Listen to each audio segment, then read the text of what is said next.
mga ka-diaries, good morning po. At ngayon po ay Wednesday. Wednesday at day off ni Dadad. At ngayon po ay magluluto ako ng aming pananghalian. At nag-request ng aking bunso, ang aking anak na gusto daw niya ng sinigang. Nung nakaraan pa nga yun, gusto niya mag-ulam ng sinigang, di ako nakakapagluto.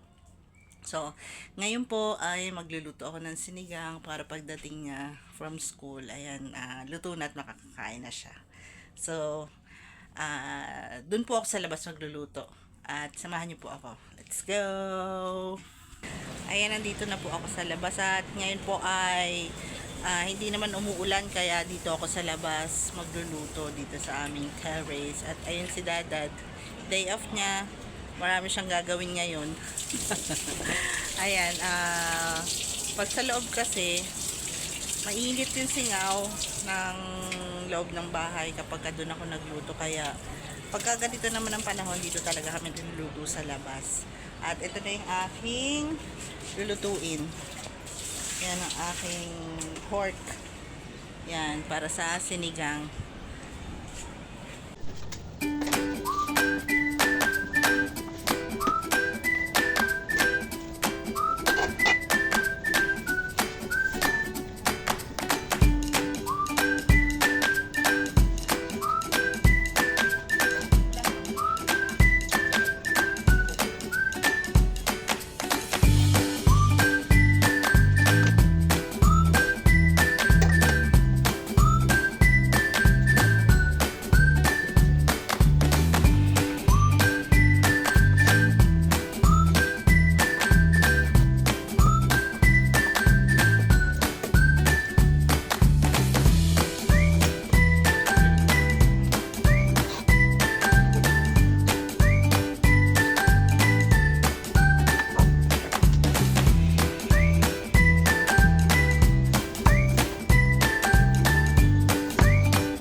Hihimay na ni Dadad yung kangkong.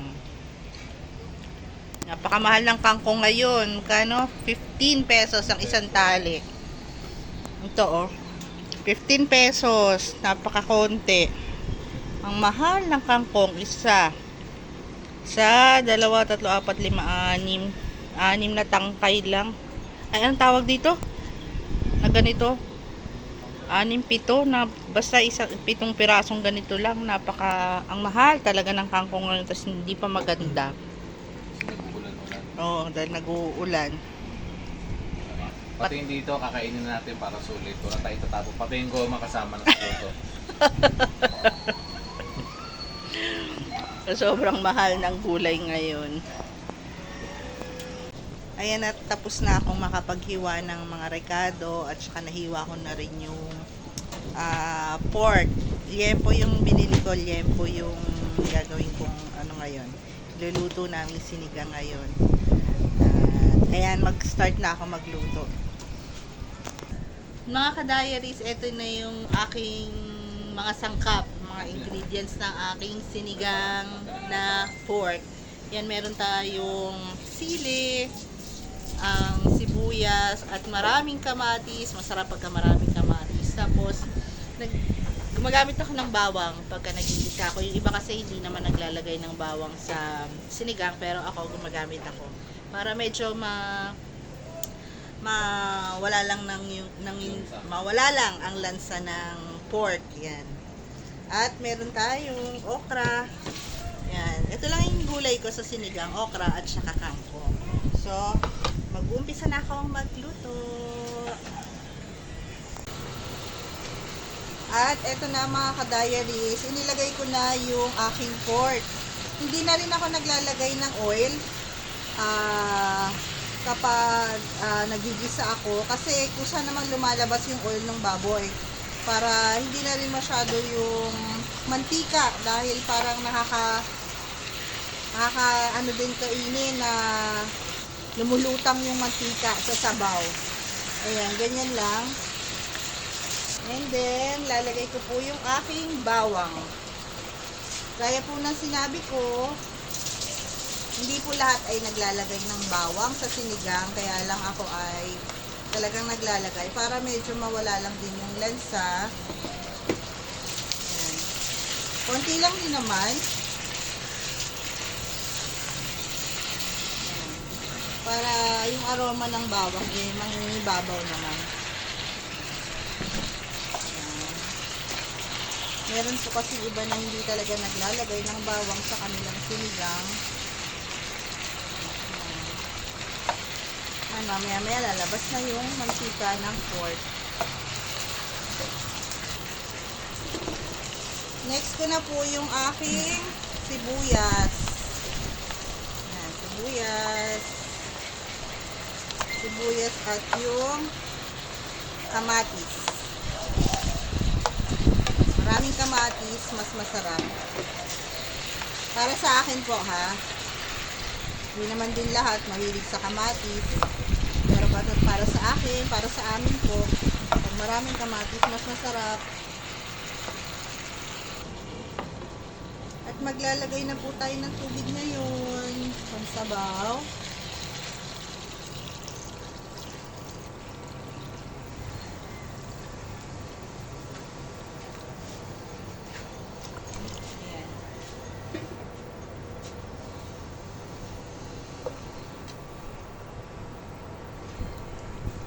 Hayaan na lang natin kumulo muna ito para lumambot na yung pork. Takpan natin. Antayin na lang natin kumulo yung ating sinigang. Yan, bago natin ilagay yung mga gulay. At si Dadad, ayan, katatapos ng maligo at susunduin naman niya ang bunso natin. Ayan mga ka-diaries, at dito muna ako sa loob dahil mainit sa labas, at saka sumasakit ang ulo ko sa sobrang liwanag, dahil sa mata ko yun eh. Parang basta't kapag aanuhan ako ng sobrang liwanag, sumasakit talaga yung ulo ko. Nag-start sa mata ko dito banda hanggang sa yung dito ko ay sumasakit na. Ayan, hindi ko rin alam kung kailangan ko na ring mag-pa-upgrade ng aking salamin. Ayan, at ang hirap talaga pagka may sakit at medyo nagkakaedad. Marami nang nararamdaman sa katawan. Ayan, pahinga muna ako dito habang inaantay yung pagkulo ng baboy. Ayan. At ito na nga mga ka-diaries, kumukulo na po siya. At check natin kung malambot na yung pork.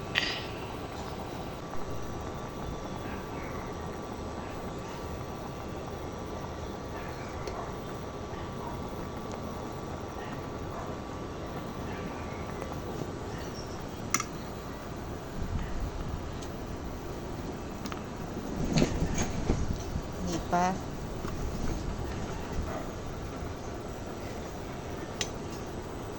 Balikan natin siya mga after 5 minutes, pwede na siya. Ayan mga ka-diaries, pwede na natin ilagay yung ating gulay. Ito, okra.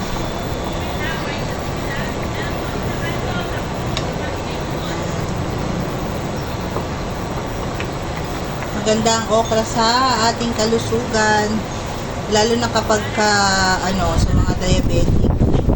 Ayan, maganda ang okra. Bababad nyo lang ito overnight. Hiwain nyo. Ayan, katulad yan. Hiwang ganito. Hiwang ganyan yung okra. Tapos, ibababad nyo overnight sa isang baso ng tubig. Tapos, kakatas siya lalabas yung katas. At kinabukasan pagising nyo, yun ang inumin nyo. Ayan,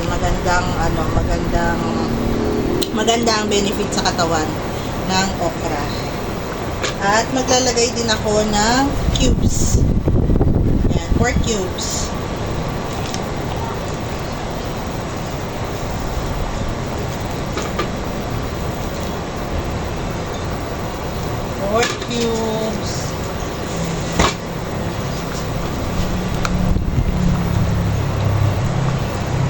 At kapag malambot na ang aking okra, saka ko inilalagay yung kangkong. Yan, huling-huli ko nang inilalagay yung kangkong. Kapag nailagay ko na rin yung ating panigang, yung sinigang mix.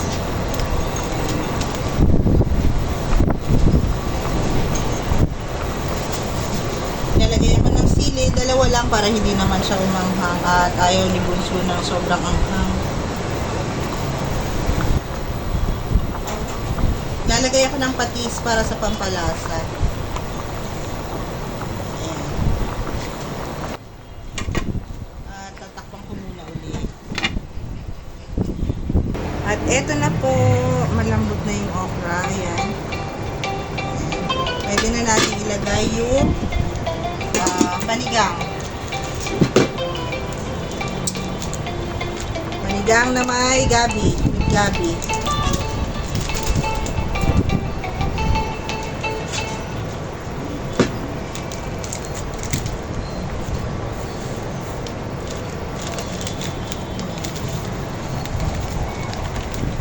Medyo, kalahati lang muna ilalagay ko.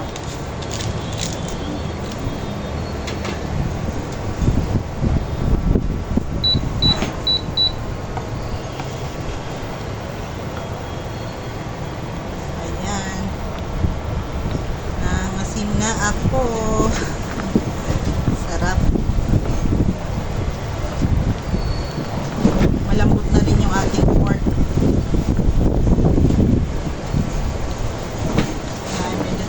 Ng konti kung sakto na ba yung asin.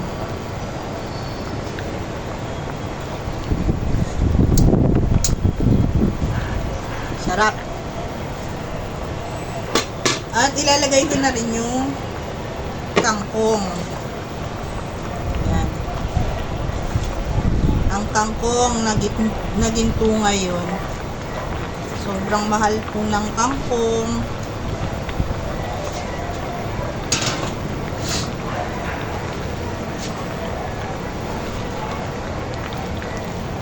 ₱10 ang isang tali. Yan. 10 pesos lang to eh. Kung nag-uulan, ganyan, ang mahal na niya. Siguro after 5 minutes, pwede na.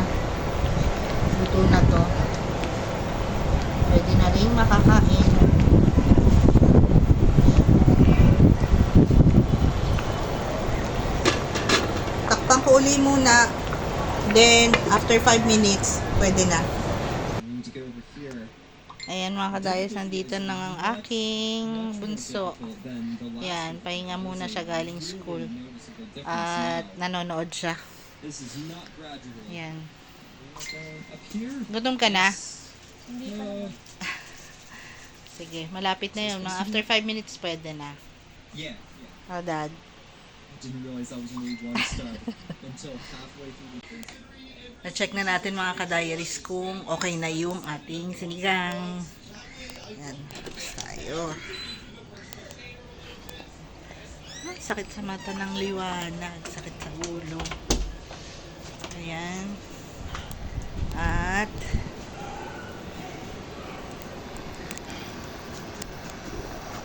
ayan. Pwede na. Luto na. Sarap. Luto na mga ka-diaries. Patayin ko na. Para makakain na rin kami. Mga ka-diaries, ito na po ang ating sinigang.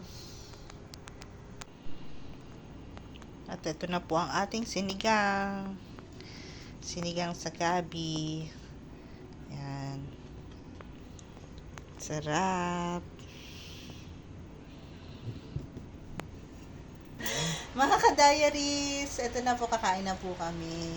Sabayan nyo na rin po kami sa pagkain. Luto na ang aming sinigang. Kain na po! Kasya ba yan? Hindi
yata. Ng ganito, bebe. Hanggang dito na lang po ang aming video for today, mga ka-diaries. Thank you po sa panonood. Thank you!